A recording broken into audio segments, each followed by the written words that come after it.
Hey everyone, Ryan Baums here, and yes, this is a video shoot. I'm just gonna let him stay right here. First off, I want to thank you to all my video subscribers. Again, I really appreciate you subscribing to my website for the past few years. I really want to apologize for not uploading any content on there, so I'm sorry. So in this video, I wanted to spend time and answering a question that I get here a lot. So shout out to my colleague and fellow UF alum for asking this question. And the main question is this: how do I study for the OCS exam? Great question. And for those of you that are studying out there, I know that the test date is coming up soon. First off, you need to study a lot, pretty much every day of the week. And don't forget that every time you're in clinic, you're technically already studying as well. So every time you interact with patients, evaluate and treat patients, you need to start applying all those things that you're studying already for the OCS exam. So treat your clinic time as a little laboratory time, implementing all the things and concepts that you're learning. Second, you need to be super honest with yourself.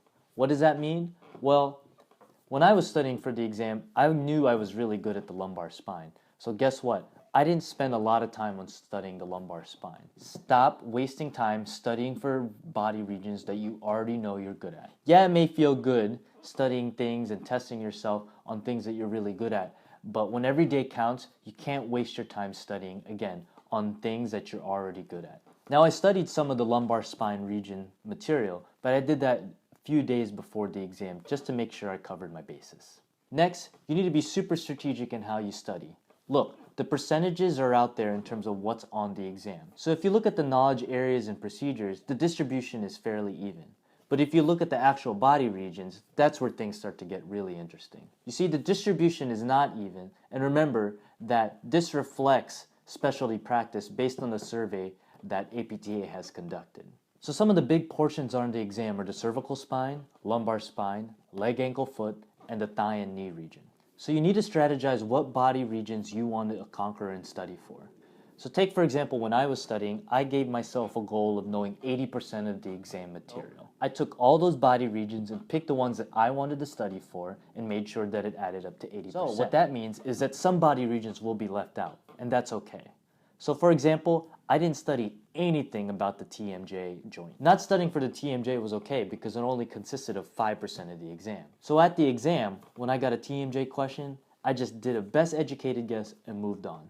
Remember, if you studied heavily on the other 80%, you'll have a better likelihood of getting those answers right.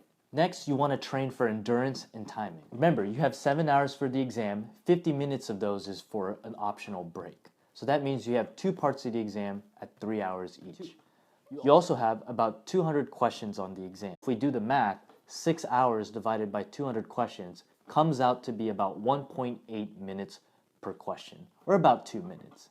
So when you're doing your practice exams, you need to recognize that if you're taking a little bit longer than 2 minutes per question, you're working too slowly. Same goes for studying. You need to train your body and mind to be able to sit for long periods of time, at least for 3 hours. Remember, you don't want the test day to be the first day that you really sat in a chair for that long. And if you really want to prepare, I recommend you do these next few points. When you're studying or doing your practice exam, you need to recreate that testing condition that you will sit for during test day. This means minimal to no distractions, no food, uncomfortable chair, no friends.